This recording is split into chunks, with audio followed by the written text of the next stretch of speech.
ये जो 30 से 40 लाख लोग रोज दिन रात ट्रेनिंग कर रहे थे, 2 साल का वेट कर रहे थे कि ओपनिंग आएगी तो उनकी भर्ती होगी, ये उनके लिए बहुत बड़ा सरप्राइज है। ऐसा कर करके 10 से 15 साल में कम मैन पावर, ज्यादा वेपन और बिना पेंशन वाली आर्मी खड़ी हो जाएगी। इंडिया जहां पे जॉब की इतनी दिक्कत है, वहां 2 साल भी आप अगर कर दोगे तो लाखों में फॉर्म भरे जाएंगे।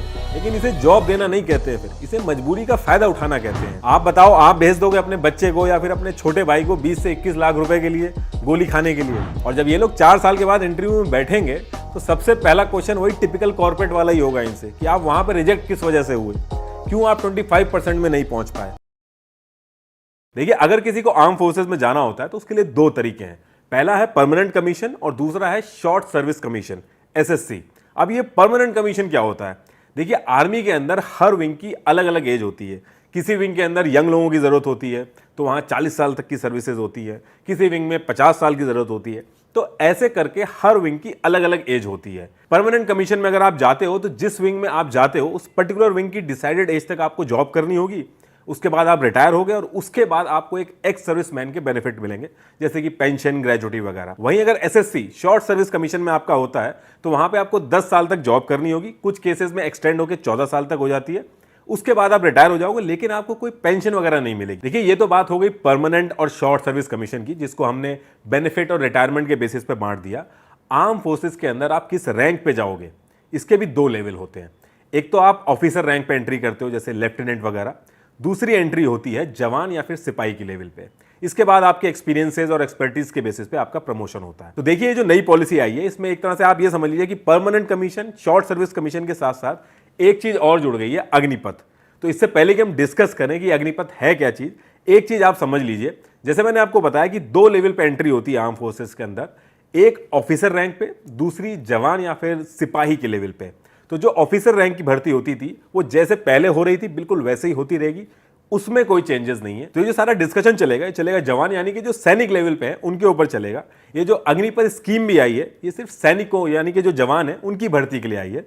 अग्निपथ स्कीम का ऑफिसर रैंक की एंट्री से कोई लेना देना नहीं है, वो जैसे पहले चल रही थी वो वैसे ही चलती रहेगी। अब इसमें कुछ लोगों को ये भी लग रहा है कि पहले जो भर्ती चल रही थी वो एज इट इज चलती रहेगी, उसके साथ साथ में ये एक और स्कीम आ गई है, अग्निपथ। तो देखिए, ऐसा बिल्कुल नहीं है। इंडियन एक्सप्रेस का एक आर्टिकल है, ये एक बार आप पढ़ लीजिएगा, इसमें क्लियरली मेंशन है कि ऑप्शनल नहीं है। अब अगर किसी को सैनिक लेवल, इस चीज पे ध्यान रखिएगा, सैनिक लेवल, ऑफिसर रैंक की बात नहीं कर रहा हूं मैं, सैनिक लेवल पे अगर किसी को फौज में जाना है तो उसको सिर्फ और सिर्फ एक ही तरीके से एंट्री मिलेगी, वो है अग्निपथ। अब इससे पहले कि अग्निपथ क्यों है, लोग क्यों इससे नाराज हैं, ये गलत है, सही है, ये डिस्कस करें, पहले ये देख लेते हैं कि अग्निपथ स्कीम है क्या। देखिए, जिसकी भी एज 17.5 से 21 साल के बीच में है और वो 10th या 12th पास है, वो इस अग्निपथ स्कीम में अप्लाई कर सकता है। और इसमें सेम वही रिक्रूटमेंट प्रोसेस फॉलो होगा जो इससे पहले होता था। सेम वही फिजिकल, मेडिकल, एग्जाम, एक एक चीज सेम होगी रिक्रूटमेंट प्रोसेस में, कुछ भी चेंज नहीं होगा। जैसे पहले अवार्ड्स और रिवॉर्ड्स मिलते थे, परमवीर चक्र वगैरह, एक एक चीज सेम रहेगी। अभी फीमेल्स के लिए ओपनिंग नहीं है, लेकिन बोला गया है कि आगे चल के ओपनिंग हो जाएगी फीमेल्स के लिए भी। आज से 90 दिन बाद रिक्रूटमेंट स्टार्ट हो जाएगा, जिसमें 46,000 जवानों को भर्ती किया जाएगा। पहले जो सैलरी मिलती थी उससे ज्यादा सैलरी मिलेगी। इससे पहले जो सैलरी मिलती थी वो शुरू के 4 साल 21,700 मिलती थी, लेकिन अग्निपथ स्कीम में हर साल बढ़ेगी। पहले साल में 30,000, दूसरे साल में 33,000, तीसरे साल में 36,500 और चौथे साल में 40,000 मिलेगी। ये जो सैलरी है, ये अग्निवीरों को इन हैंड सैलरी कम मिलेगी, क्योंकि इस सैलरी में जो 30% है वो अग्निवीर फंड में जाएगा और इतने ही पैसे गवर्नमेंट भी अग्निवीर फंड में जमा करेगी। जैसे कि पीएफ में होता है, सेम वैसी ही चीज होगी। उसके बाद लास्ट में आपको मिलेंगे 11,71,000 रुपीज, ताकि आप जब 4 साल के बाद रिटायर हो फौज से तो आपके हाथ में कुछ पैसा हो। और ये जो फंड है आपका, इसके अगेंस्ट में आप चाहो तो 18 लाख तक का लोन भी ले सकते हो और 48 लाख का इंश्योरेंस भी मिलेगा जब तक आप अग्निवीर हो या फिर सर्विस में हो। जब तक आप देखिए, इसमें जो आपका टेन्योर होगा वो सिर्फ 4 साल का होगा। उसके बाद 25% अग्निवीरों को आर्मी में लिया जाएगा, बाकी जो 75% बचेंगे उनको घर जाना होगा। इस पूरे 4 साल में 3 साल स्किल बेस्ड बैचलर डिग्री का भी अरेंजमेंट किया गया है। इसमें आर्मी, नेवी और एयरफोर्स का इग्नू के साथ एक MOU साइन होगा, जिसमें अग्निवीर बैचलर डिग्री के लिए एनरोल कर सकेंगे। इसमें कई एंट्री और एग्जिट ऑप्शंस मिलेंगे पहले साल में आपको। पहले साल पे सर्टिफिकेट, दूसरे साल पे डिप्लोमा, तीसरे साल पे डिग्री मिलेगी। इसमें 50% मार्क्स जो आप टेक्निकल और नॉन टेक्निकल स्किल सीखोगे उसके होंगे, बाकी 50% marks economics, history, political science, ये सब सब्जेक्ट्स के होंगे, जो आप क्रेडिट सिस्टम से यूनिवर्सिटी से भी अवेल कर सकते हो। तो पढ़ाई की जो दिक्कत है वो भी नहीं होगी। अब देखिए, पॉलिसी तो बहुत अच्छी लग रही है, पैसा पहले से ज़्यादा है, लोन मिल रहा है, जो इतने टाइम से भर्ती रुकी हुई थी अब 46,000 वैकेंसी आ गई हैं, एग्जिट होने पे 11 लाख का अमाउंट भी मिल रहा है, और जो लोग पिछले 2 साल से वेट कर रहे थे उनके लिए 23 साल की एज कर दी गई है। इसको ये मत समझिएगा कि हर किसी की एज 23 साल कर दी गई है, जो पहला बैच है उसके लिए 2 साल एज बढ़ाई गई है, बाकी जो एज लिमिट है वो 17.5 से 21 साल की है। और इसमें यह भी कहा जा रहा है कि क्योंकि जब आप यहां से निकलोगे तो आप ज्यादा डिसिप्लिन रहोगे, एक्सपीरियंस रहेगा आपके पास, तो जब आप यहां से निकल के सोसाइटी में जाओगे तो जॉब्स में भी आपको प्रेफरेंसेस मिलेंगी। पुलिस, सीएपीएफ, असम राइफल्स में भी प्रेफरेंस मिलेगी। अभी गवर्नमेंट ने यह भी अनाउंस किया है कि 10% का रिजर्वेशन भी मिलेगा आपको। अब आप कहोगे पहले ज्यादा सैलरी है, सारी चीजें अच्छी हैं, बेनिफिट भी मिल रहे हैं, तो लोग प्रोटेस्ट क्यों कर रहे हैं? तो देखिए, जितना सिंपल दिख रहा है इतना सिंपल है नहीं। पहली चीज, मेडिकल बेनिफिट जो जवान और उसकी फैमिली को मिलते थे वो अब नहीं मिलेंगे। पेंशन नहीं मिलेगी, ग्रेचुटी नहीं मिलेगी। ये जो 11 लाख मिल रहे हैं ये वन टाइम अमाउंट है। अगर आप इसको कंपेयर करोगे मेडिकल और बाकी बेनिफिट से तो काफी कम है ये। दूसरी चीज, अगर किसी वजह से अग्निवीर की जान जाती है तो जो बेनिफिट मिल रहे हैं वो सेम नहीं है जो एक रेगुलर आर्मी के जवान को मिलते हैं।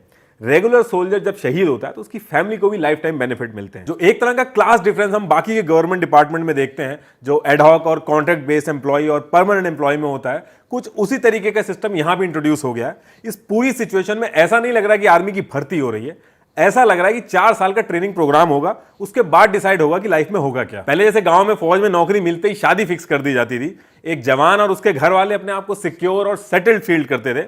अब वो चीज नहीं हो पाएगी। अब लड़की का बाप भी वेट करेगा कि देख लो पहले 25% में नंबर आता है कि नहीं। आप एसएससी शॉर्ट सर्विस कमीशन का एग्जांपल देके अग्निपथ से कंपेयर कर सकते हो, लेकिन एसएससी में काफी टाइम मिलता है, 10 से 14 साल तक का टाइम मिलता है, और वो भी एक फेयर स्कीम नहीं है एक सोल्जर के लिए। अगर वो फेयर होती इतनी तो पेंशन को लेकर कोर्टों में इतने केस नहीं चल रहे होते एसएससी वालों के। एक जो गवर्नमेंट का चपरासी होता है उसका भी जो रिटायरमेंट प्लान है वो अग्निवीरों से ज्यादा अच्छा है। रेगुलर भर्ती जो होती है अगर उसके साथ साथ ये उसके पैरेलल में स्कीम आई होती तो बहुत ही अच्छा गिफ्ट होता हर किसी के लिए, लेकिन ऐसा है नहीं।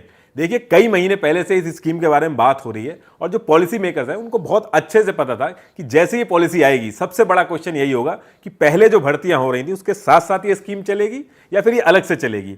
लेकिन पूरी मीडिया ब्रीफिंग में जब इस चीज को इंट्रोड्यूस किया गया, पूरी मीडिया ब्रीफिंग में इस क्वेश्चन से बचा गया, इसका जिक्र तक नहीं हुआ। जबकि एक दिन पहले यह जरूर बता दिया गया कि 18 महीने में 10 लाख जॉब्स मिलेंगी, ताकि लोग कंफ्यूज ना हो जाएं अग्निपथ स्कीम और बाकी जॉब्स ओपनिंग में। इतनी समझ है इनमें, एक दिन पहले ही बता दी ये चीज।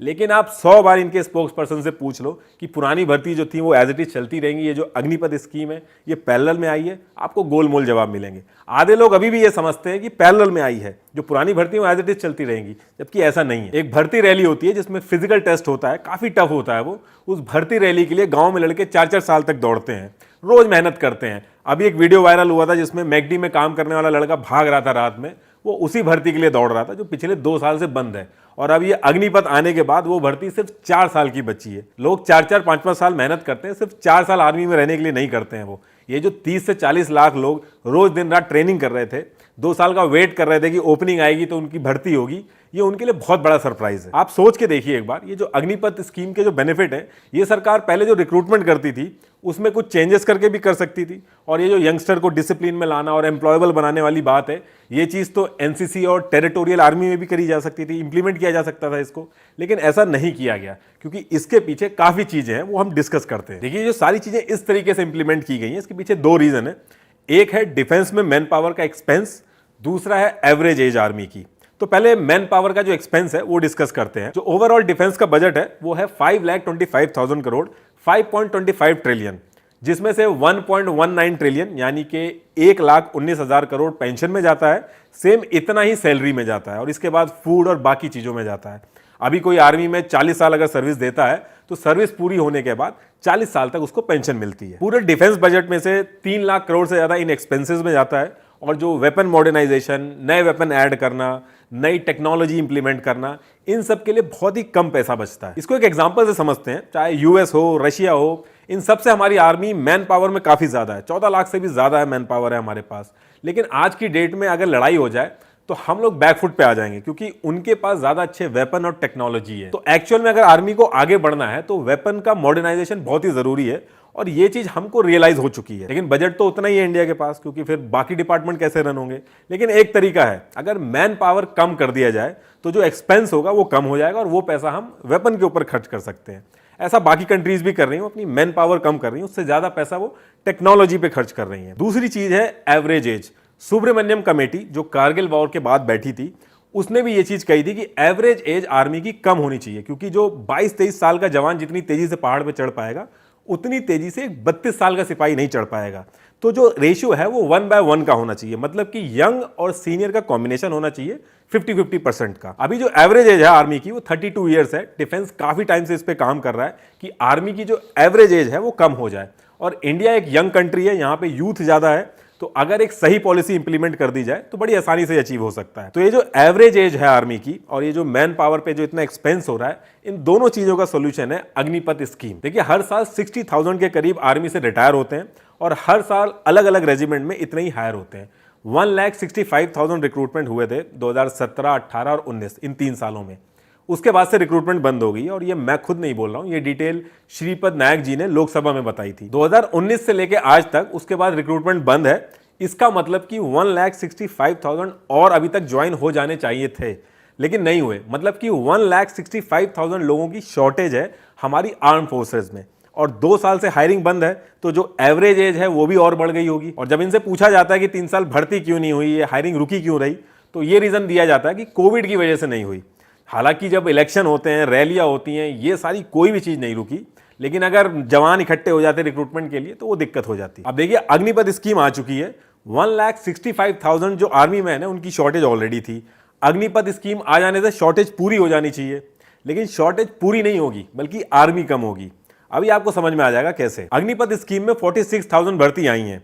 अब आप 46,000 का 25% लगाएं, लगभग 12,000 के करीब होगा। 11,500 होता है, 12,000 मान लो, यानी कि 12,000 के करीब एंट्री होगी आर्मी में, जो पहले 60,000 हर साल होती थी, अब 12,000 होंगी। और ये जो मैथ्स है, ये ऐसा नहीं है कि जिसने स्कीम बनाई है उसको पता नहीं थी, उसको बहुत अच्छे से पता थी। लेकिन जब आर्मी में मैन पावर कम करना ही टारगेट है तो दिक्कत किस बात की है। ऐसा कर करके 10 से 15 साल में कम मैन पावर, ज्यादा वेपन और बिना पेंशन वाली आर्मी खड़ी हो जाएगी। अगर यही चीज डायरेक्ट की जाती तो बहुत ज्यादा दिक्कत होती। ये जो करोड़पति MP MLA आजीवन पेंशन उठाते हैं, कुछ MP तो जो MLA बनते हैं बाद में, वो 2-2 बार पेंशन उठाते हैं। उनके लिए अगर इस लेवल की स्ट्रेटेजी बनाई गई होती या ये स्कीम लाई गई होती तो बहुत ज्यादा अच्छा रहता। एक चीज और है इसमें कि इस पर्टिकुलर एज में लोग अनमैरिड रहेंगे। 17.5 से 21 + 4 25, तो 17.5 से 25 साल की उम्र में लोग अनमैरिड रहेंगे।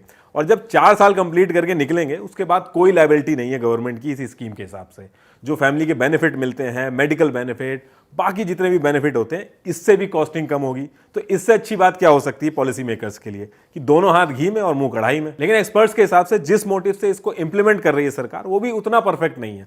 एक जवान को ट्रेन करने में करीब 80 से 90 लाख रुपए का खर्चा आता है। अगर इन जनरल इसको 1 करोड़ मान लो समझाने के लिए, तो पहले इतना पैसा जब एक जवान पे लगता था तो वो जवान करीब 40 साल तक आर्मी सर्व करता था। लेकिन अब ये जो अग्निवीर आप ट्रेन करोगे, इनकी ट्रेनिंग और एग्जाम में पैसा उतना ही लगेगा, लेकिन आप इनसे सर्विस सिर्फ 4 साल की ही ले पाओगे। इतना पैसा लगा के आप 4 साल बाद उसको सोसाइटी में छोड़ दोगे।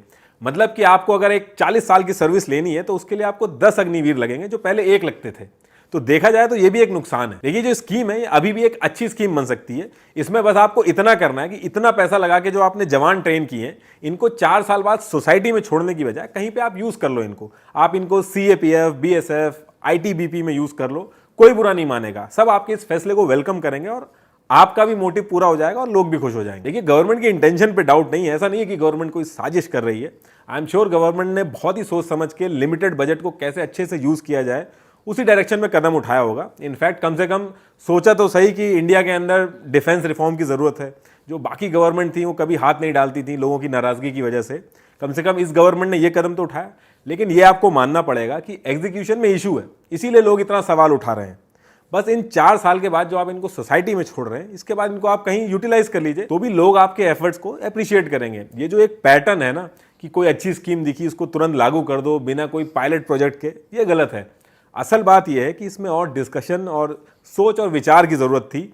आप कह रहे हो कि बहुत ही सोच समझ के डिसीजन लिया गया, लोगों से पूछ के ये फैसले लिए गए, लेकिन अगर ऐसा होता तो 4-5 दिन के अंदर 2-2 बार चेंजेस नहीं होते, कभी एज को लेके, कभी 10% रिजर्वेशन को लेके। अगर आर्मी, नेवी, एयरफोर्स, इनके जो हेड हैं, इनकी बात अगर आप अलग रख दो, तो उनके नीचे आप देखोगे, आप नोटिस करोगे कि जितने भी रिटायर, सर्विंग, मेजर और जनरल्स हैं, सब कह रहे हैं कि इसमें इंप्रूवमेंट की जरूरत है। मेजर जनरल जीडी बख्शी जी, मेजर गौरव आर्य सर, ये सब थ्रू आउट आपकी पॉलिसी को सपोर्ट करते आए, लेकिन इनके आप ट्वीट उठा के देखोगे ये सब कह रहे हैं कि इंप्रूवमेंट की जरूरत है। और इन सबको भी अगर आप छोड़ दो, जनरल वीके सिंह, इनसे कई बार पूछा गया, इन्होंने बोला कि पॉलिसी बनते टाइम ये इन्वॉल्व नहीं थे, जबकि इतने एक्सपीरियंस हैं, एक दो फायदे तो ऐसे ही चलते फिरते गिनवा सकते थे, लेकिन इन्होंने नहीं गिनवाया, क्योंकि फौजी भले ही नेता बन जाए लेकिन वो फौज के फायदे और नुकसान बहुत ही अच्छे से समझता है। देखिए, मीडिया में कई लोग हैं इस चीज को बोल रहे हैं कि 21 से 22 लाख तक मिल रहे हैं 4 साल के अंदर, और क्या चाहिए, फिर इस पैसे को कॉर्पोरेट जॉब से कंपेयर कर रहे हैं। देखिए, आर्मी को एक कॉर्पोरेट जॉब से कंपेयर करना बहुत ही गलत चीज है। आर्मी इंसान इसलिए ज्वाइन करता है क्योंकि एक जज्बे की बात होती है, वो अपनी जान हथेली पे लेके देश की सेवा करने निकलता है। ये कोई मजाक की बात नहीं है। आप बताओ, आप भेज दोगे अपने बच्चे को या फिर अपने छोटे भाई को 20 से 21 लाख रुपए के लिए गोली खाने के लिए? आप नहीं भेजोगे।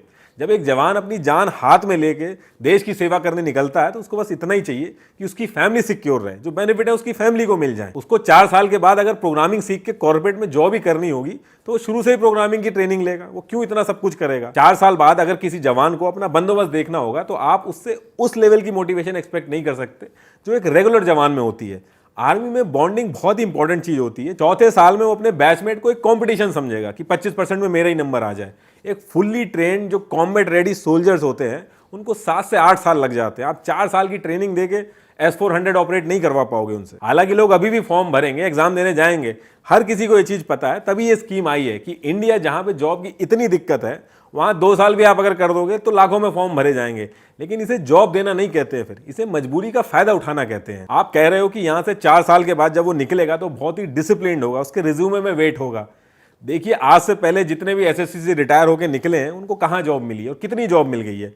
अपने आसपास आप देखेंगे तो वो बैंक में सिक्योरिटी गार्ड लगे हुए हैं, किसी कंपनी में गार्ड बने हुए हैं। चलो, इसके काउंटर में आप ये भी कह सकते हो कि एसएससी के कंपैरेटिवली अग्निवीर और ज्यादा यंग होंगे, इनके पास ज्यादा टाइम होगा दोबारा अपनी लाइफ शुरू करने के लिए। देखिए, कॉर्पोरेट वर्ल्ड में अगर डिसिप्लिन से जॉब मिलती तो जो ये रिटायर एसएससी के जवान हैं इनको बैंक के बाहर एज अ गार्ड नहीं खड़ा होना पड़ता। जॉब मिलती है स्किल के बेसिस पे।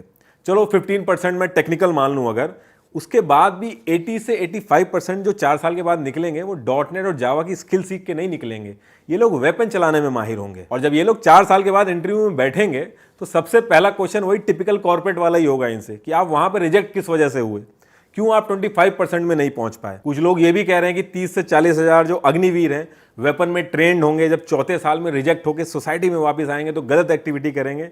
देखिए, ऐसा बिल्कुल नहीं है। कोई भी आदमी अगर एक दिन के लिए भी आर्मी की ट्रेनिंग में जाता है या आर्मी में जाने की भी सोचता है तो कभी ऐसा काम नहीं कर सकता। ये सब बेकार की बात है। देखिए, लास्ट में एक चीज और कहना चाहूंगा, ये जो लोग दंगे कर रहे हैं, ट्रेन जला रहे हैं, पब्लिक प्रॉपर्टी का नुकसान कर रहे हैं, ये वही लोग हैं जिनका कभी जिंदगी में आर्मी में नहीं हो पाएगा, क्योंकि तैयारी तो इन लोगों ने कुछ करी नहीं थी, बस ये स्कीम का नाम सुना और दंगे करने आ गए। जिन लोगों में देश के लिए जज्बा है, जिन्होंने सच में मेहनत करी एग्जाम के लिए, वो देश की प्रॉपर्टी को कभी नुकसान नहीं पहुंचा सकते। अभी भी इस अग्निपथ के एग्जाम के लिए वो लोग जाएंगे और एग्जाम देंगे और निकालेंगे भी। 4 साल की जगह आप 2 साल भी कर दोगे तो भी वो लोग जाके एग्जाम देके आएंगे। और लॉजिकली भी आप सोचो, ये जो ट्रेन आप जला रहे हो, ये जो पब्लिक प्रॉपर्टी आप जो डैमेज कर रहे हो, ये कोई नेता अपने घर से पूरा नहीं करेगा। ये जो नुकसान हो रहा है ये आपका और हमारा ही हो रहा है। देखिए, कोई भी अथॉरिटी हो उसको डर लगता है पीसफुल प्रोटेस्ट से। जब आप कोई वॉयलेंस करते हो या फिर पब्लिक प्रॉपर्टी को डैमेज करते हो, ये एक मौका मिल जाता है अथॉरिटी को सबको एक तराजू में तोल के मारने का और पीटने का। कहीं भी भीड़ इकट्ठी हो उसको मार के भगा दो। देखिए, पीसफुल तरीके से आप अपनी बात रखो। अगर पीसफुल तरीके से आप अपनी बात रख रहे हो, आपके साथ कुछ गलत हो रहा है तो अपोजिशन बाहें फैला के आपका इंतजार कर रहा है। आप उनसे जाइए, उनको अपनी शिकायत करिए, वो आपकी मदद करेंगे। अपोजिशन के पास वैसे ही साल 6 महीने में 1-2 मौके आते हैं, उनकी पावर का यूज करिए और पीसफुली अपनी बात रखिए।